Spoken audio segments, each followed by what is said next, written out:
नमस्कार साथियों, बहुत बहुत स्वागत है आपका आज की क्लास में। आज की क्लास में हम राष्ट्रीय सांस्कृतिक चेतना प्रधान काव्य धारा को देखेंगे।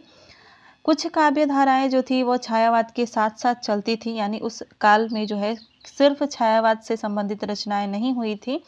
उसमें कुछ रचनाएं जो थी वो व्यक्ति चेतना प्रधान थी, जिसे हालावाद के नाम से जाना जाता है।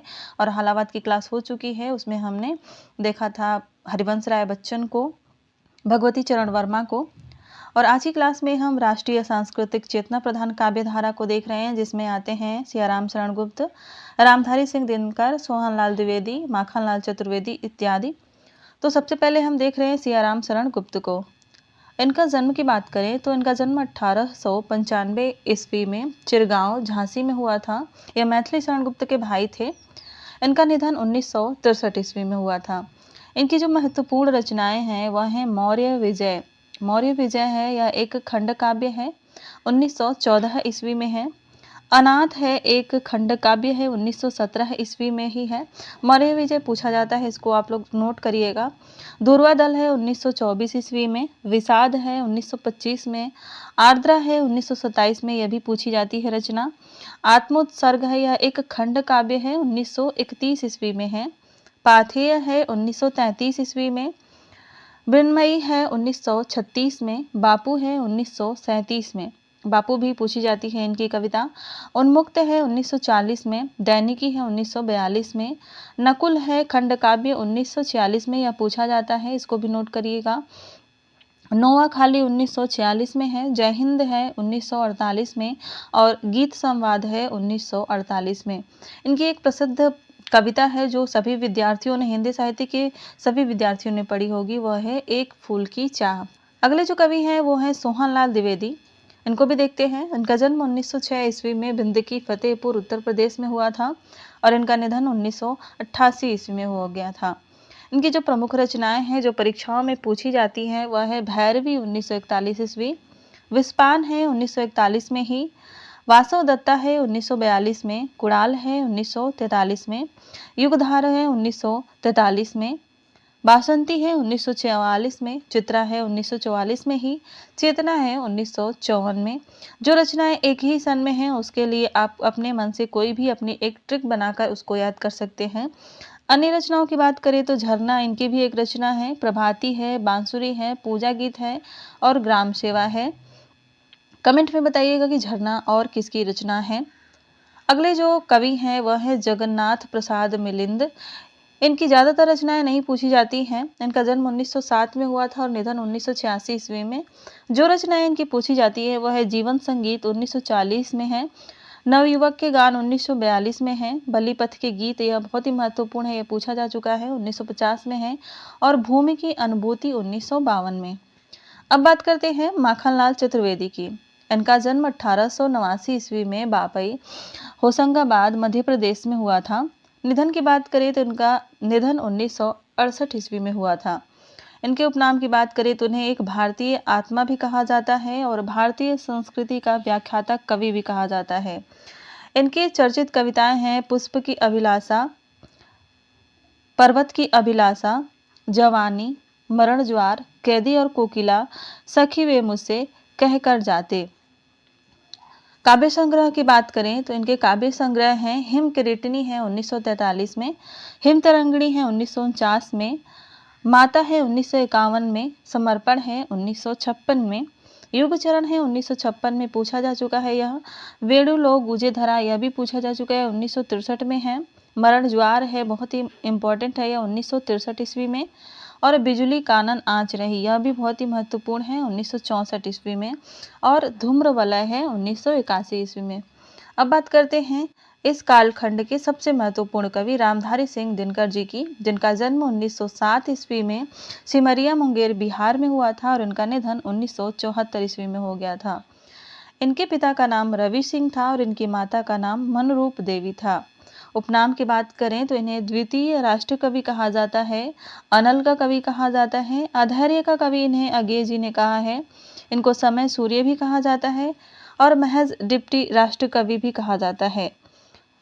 बात करते हैं इनकी रचनाओं की तो सबसे पहले हम इनके मुक्तक काव्य रचनाएं देखेंगे, जो कि हैं बारदोली विजय 1928 ईस्वी में, रेणुका है 1935 में, धूप और छाह 1946 में, हुंकार है 1939 में, सामधेनी है 1947 में, यह भी पूछी जा चुकी है।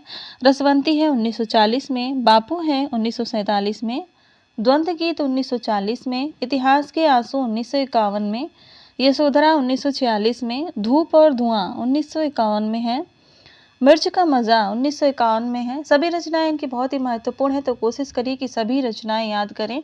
पूरी तरह से नहीं याद होंगी फिर भी दिमाग में रह जाएंगी कि हाँ ये रामधारी सिंह दिनकर की रचना है। दिल्ली है 1954 में, नीम के पत्ते हैं 1954 में ही, सूरज का काव्य है 1955 में, चक्रवात है 1956 में, नील कुसुम बहुत ही इंपॉर्टेंट है 1954 में, कविश्री कपिश्री है 1957 में, सीपी और शंख है 1957 में, नए सुभाषित है 1957 में ही, कोयला और कवित्व है 1959 में, परशुराम की प्रतीक्षा बहुत ही महत्वपूर्ण कविता है यह 1963 में, मूर्ति तिलक है 1964 में, आत्मा की आंखें 1964 में ही है, और दिनकर की सूक्तियाँ 1965 में है, महत्वपूर्ण है यह। हारे को हरिनाम बहुत ही महत्वपूर्ण है 1970 में है, रश्मि लोक है 1974 में, और उर्वशी और अन्य श्रृंगारिक कविताएं आती हैं 1974 में, और संचयिता है 1973 ईस्वी में। बात करते हैं इनकी प्रबंधात्मक रचनाओं की, तो वह है प्रणभंग 1929 ईस्वी में, कुरुक्षेत्र 1946 ईस्वी में, यह एक महाकाव्य है, रश्मिरथी है 1952 में, उर्वशी है 1961 में, यह भी एक महाकाव्य है। निबंध संग्रहों की बात करते हैं तो इनका निबंध संग्रह है मिट्टी की ओर 1946, अर्धनारीश्वर बहुत बार पूछा जा चुका है 1953 में है, रेती के फूल है 1954 में, हमारी सांस्कृतिक एकता 1956 में है, वेणुवन 1958 में है। इनके निबंध बहुत बार परीक्षाओं में पूछे जा चुके हैं। धर्म नैतिकता और विज्ञान 1959 में, वट पीपल पूछा जा चुका है 1961 में है, इसको ध्यान दीजिएगा। साहित्यमुखी है 1968 में, आधुनिकता बोध है 1973 में, चेतना की शिखा है 1973 में, और विवाह की मुसीबतें 1974 में, बहुत ही इंपॉर्टेंट है यह। अब बात करते हैं इनकी आलोचनात्मक रचनाओं की। पहली आलोचनात्मक रचना है इनकी काव्य की भूमिका 1957 में है, पंथ प्रसाद और मैथिली शरण 1958 में है, बहुत ही महत्वपूर्ण है। शुद्ध कविता की खोज 1966 ईस्वी में है, और ऐसा ही मिलता जुलता नाम है विशुद्ध कविता की खोज, जो कि डॉक्टर नामवर सिंह की रचना है, इसको भी आप लोग ध्यान दीजिएगा। अब बात करते हैं इनके यात्रा वृत्तांतों की, तो इनके यात्रा वृत्तांत हैं देश विदेश 1957 में, और मेरी यात्राएं 1970 में, ये दोनों पूछी जा चुकी हैं पहले की परीक्षाओं में, तो इनको ध्यान दीजिएगा। डायरी विधा में भी इन्होंने लेखनी चलाई है, और इनकी डायरी विधा की जो लेखनी है उसका नाम है दिनकर की डायरी। संस्मरण भी इन्होंने लिखे हैं, वह हैं लोकदेव नेहरू 1965 में, और संस्मरण और श्रद्धांजलियाँ 1969 ईस्वी में है, बहुत ही इम्पोर्टेंट है। सांस्कृतिक विषयों पर आधारित जो निबंध है वह है हमारी सांस्कृतिक एकता 1956 में, राष्ट्रभाषा और राष्ट्रीय एकता 1956 में ही है, और संस्कृति के 4 अध्याय 1956 में, बहुत बार पूछा जा चुका है यह। राष्ट्रभाषा और गांधी जी 1968 में।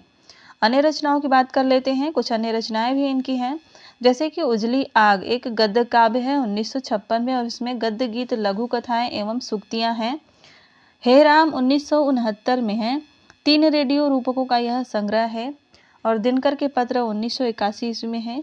शेष निशेष जो है यह भाषणों पुस्तकों की भूमिकाओं एवं संस्मरणों का संग्रह है।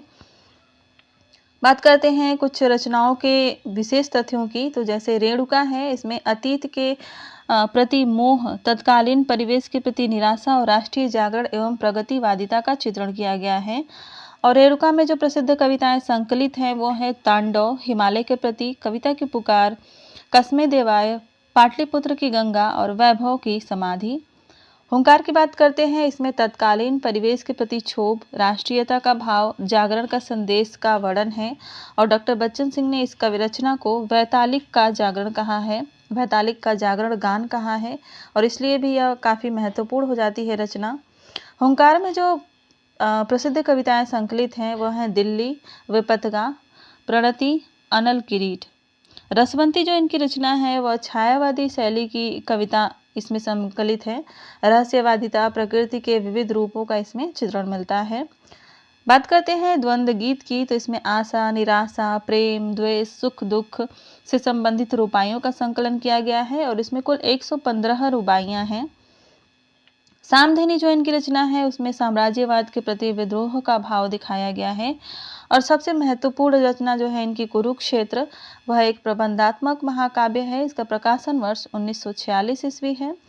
सर्गों की बात करें तो इसमें कुल 7 सर्ग हैं और कथा का आधार महाभारत के शांति पर्व एवं अनुशासन पर्व से लिया गया है।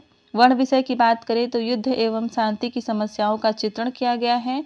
इसमें इसका नायक कुरुक्षेत्र ही है। इसे आधुनिक युग की गीता भी कहा जाता है। यह एक प्रतीकात्मक रचना भी है। युधिष्ठिर शांति के इच्छुक व्यक्ति के प्रतीक है। कुरुक्षेत्र न दर्शन है और न किसी ज्ञानी के प्रौढ़ मस्तिष्क का चमत्कार। यह तो एक साधारण मनुष्य के शंकाकुल हृदय है जो मस्तिष्क के हृदय पर चढ़कर बोल रहा है। यह बहुत ही महत्वपूर्ण पंक्ति है, दिनकर की स्वयं की पंक्ति है। बात करते हैं उर्वशी महाकाव्य की। इसमें कुल 5 अंक हैं और इसमें काम एवं आध्यात्म के द्वंद्व का चित्रण किया गया है। दिनकर ने इसे कामाध्यात्म कहा है और 1972 में इसके लिए इन्हें ज्ञानपीठ पुरस्कार से सम्मानित किया गया है। तो इसको ज्ञानपीठ पुरस्कार मिल चुका है, तो इसलिए भी यह बहुत ही महत्वपूर्ण हो जाती है।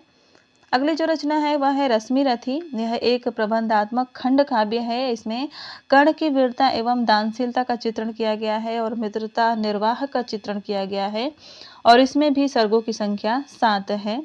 नील कुसुम में प्रयोगवादी कविताओं का संग्रह है। नीम के पत्ते जो इनकी रचना है इसमें व्यंग्यात्मक कविताओं का संग्रह किया गया है।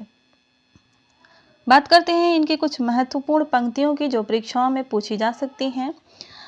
पहली पंक्ति है, क्रांति धात्री कविते जगे उठे अंबर में आग लगा दे। कसमे देवाय कविता से रेणुका में संकलित यह पंक्तियां हैं। अगली पंक्ति है हिमालय के प्रति, जो कि रेणुका में ही संकलित है। तू पूछ अवध से राम कहाँ, वृंदा बोले घनश्याम कहाँ। बहुत महत्वपूर्ण पंक्ति है। अनल किरीट कविता से एक पंक्ति है, लेना अनल किरीट भाल पर ओ आशिक होने वाले, कालकूट पहले पी लेना सुधा बीज बोने वाले। एक और पंक्ति है दिल्ली कविता से, तो होश करो दिल्ली के देवो होश करो, सब दिन तो ये मोहिनी न चलने वाली है। ये इनकी बहुत ही महत्वपूर्ण पंक्तियां हो गई। कुरुक्षेत्र से इनकी महत्वपूर्ण पंक्तियां हैं, छीनता हो स्वत्व कोई और तू त्याग तप से काम ले, यह पाप है। द्वितीय सर्ग से यह है कुरुक्षेत्र के। वहीं किंतु बढ़ता गया मस्तिष्क विशेष छूट कर पीछे रह गया है, रह हृदय का देश, यह षष्ठ सर्ग से है और बहुत ही महत्वपूर्ण पंक्ति है बहुत बरसी धारित्री पर अमृत की धार, पर नहीं अब तक सुशीतल हो सका संसार। यह भी बहुत महत्वपूर्ण पंक्तियां हैं, कुरुक्षेत्र के षष्ठ सर्ग से हैं यह। और इनकी महत्वपूर्ण पंक्तियां हैं, क्षमा सोभती उस भुजंग को जिसके पास गरल हो। यह कुरुक्षेत्र के तृतीय सर्ग से ही पंक्तियां हैं और बहुत ही बार परीक्षाओं में पूछी जा चुकी हैं। सच है विपत्ति जब आती है कायर को ही दहलाती है। रश्मिरथी से यह पंक्तियां हैं, बहुत ही महत्वपूर्ण पंक्ति हैं। और जब नाश मनुष्य पर छाता है पहले विवेक मर जाता है, यह भी रश्मिरथी से है और बहुत ही महत्वपूर्ण पंक्तियां हैं। तो आज की क्लास में बस इतना ही। क्लास कैसे लगी कमेंट करके जरूर बताइएगा। मिलते हैं अगली क्लास में, तब तक आप इस क्लास को अच्छी तरीके से देखकर और पूरी क्लास को याद कर लीजिए। धन्यवाद।